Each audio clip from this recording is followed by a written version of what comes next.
Hey friends, how you doing? This is Tracy Brown, and my team and I provide trauma-informed non-diet nutrition therapy so that we can help you feel safer and inside your own skin and be the expert of your own food and body. So this week, and actually some next week too, we're going to talk a little bit about movement, just because honestly we don't talk about it enough, and that is part when we're always speaking of thriving and health enhancement, if that's a goal of yours. We often, again, we've worked so hard at uncoupling that like you have to lose weight to be well, to be thriving, to feel good in your body. And that means that we have to learn how to have a relationship with exercise that isn't compulsive, that isn't based on shoulds, that isn't based on guilt or judgment or shame or need tos or whatever. We really want to get to the place where it feels like we have some options to move, and there's the competitiveness with movement. You can let some of that go from your past self, basically. So in the last video we did, we really talked about what are some of the barriers to maybe a consistent relationship with movement. People, like, again, because we've been so programmed, very much mind controlled, like I got to have a routine. And I get it. Like sometimes routines are great because it helps you manage your schedule better, to be honest. But sometimes our bodies just don't work that way. And sometimes life doesn't work that way. So I often see that one of the struggles that people have with movement is when life gets in the way, when stuff happens, when we get sick, when our favorite walking paths aren't accessible, whether it's the weather, construction, it's not safe anymore, whatever happened, is that oftentimes when we go, we find a thing and we just stick with it. And sometimes I see that is a result of still kind of looking at movement through the lens instead of looking at all your options and all the motives to move. We kind of find a thing that we can stand and we just do it and we do it and we do it and we do it. And then when the weather changes or our mobility changes, now we don't have an option again. Whenever that comes from, or maybe, like I said, sometimes you've had to let go of a movement, and myself included, had to let go of like the gym scene because it just felt really yucky. The vibe feels yucky in gyms because I know the majority of people are there because they feel bad about their bodies and they're trying to fix themselves. And just being there feels kind of heavy. That's not all gyms, not all times, not all circumstances. I'm just saying for me, because I am a very sensitive person, I go into there and I know that people are often there because they just feel self-rejecting or they've been rejected, and the way they move and what they do, I can feel that, right? So I had to take a really long break from that, and actually I've never returned. I've returned in like little spurts here or there, but most of the time I do most of my stuff at home or just out in nature and the gardening and all the things, because that feels good in my system, not just to my body, but in my nervous system, and my felt sense of builds my capacity.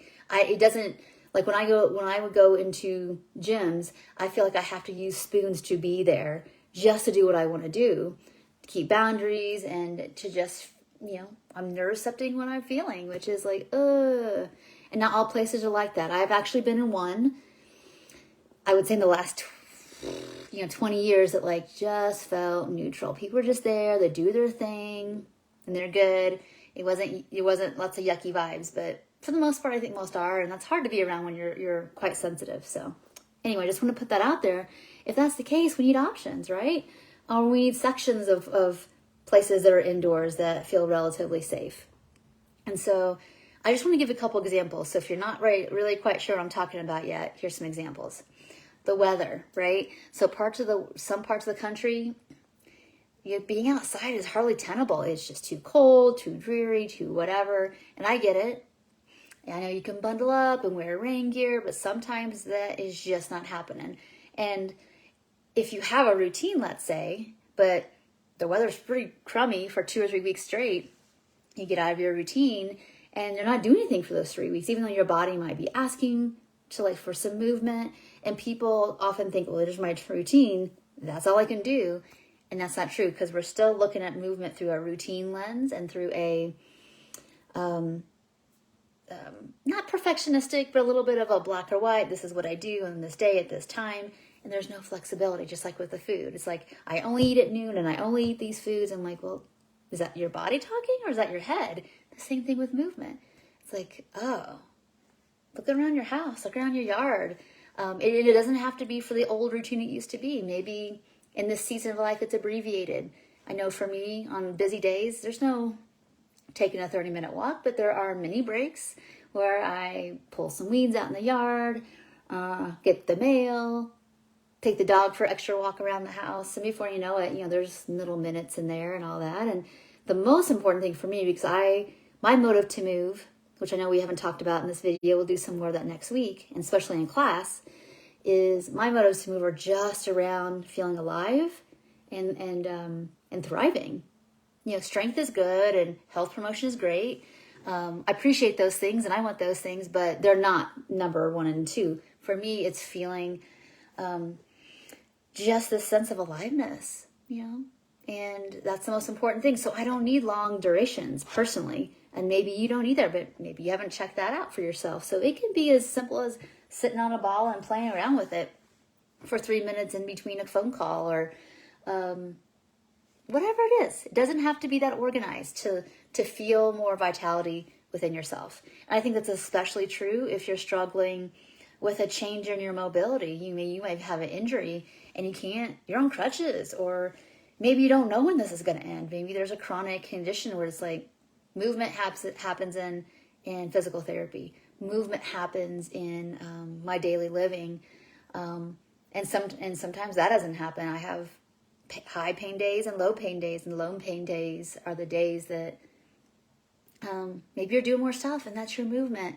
And we have to get out of this mentality that movement only looks a certain way, with certain kinds of activities, with certain kinds of durations and routines. Those are the things, these really narrow, tight containers are what keep us stuck. So you might find that you also just are sick of what you always do. You need a different day, a different time, a different activity, different people. And start to discover that and let yourself be okay with it not working out. You will find what fits for you. If there's anything else. Those are the main things I see where people get stuck. It's like the weather changes, oops, I don't move. Or my schedule changes, oops, can't move.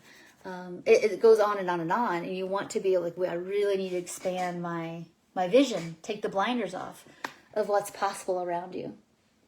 Right? And some of us just can't, because we have, again, from video 1 this week, we have exercise hesitance for really good reasons. Like movement brings up, implicit memory around trauma. So it doesn't feel good to be that exerting. And so we need to do it in different ways to feel maybe more alive or a little more embodied without it feeling all triggery. And we need to have choices and options and a say.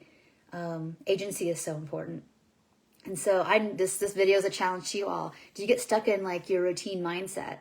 Again, I'm not saying inherently there's anything wrong with a routine, but for those of us who've had histories of perfectionism, all or nothing thinking, everything has to be a certain way or we kind of fall apart or melt down, it's really important to start to work on this sense of, I can't do this, so what can I do? Versus, I can't do that. It's kind of all or nothing, basically. Okay? So again, consider changing your routine, your circumstances, your locations. And I get it. Sometimes these things are really hard to access. If there's only one gig in town, maybe you do fun stuff with your neighbors or your friends or someone you trust, a relative, and you do fun things at home.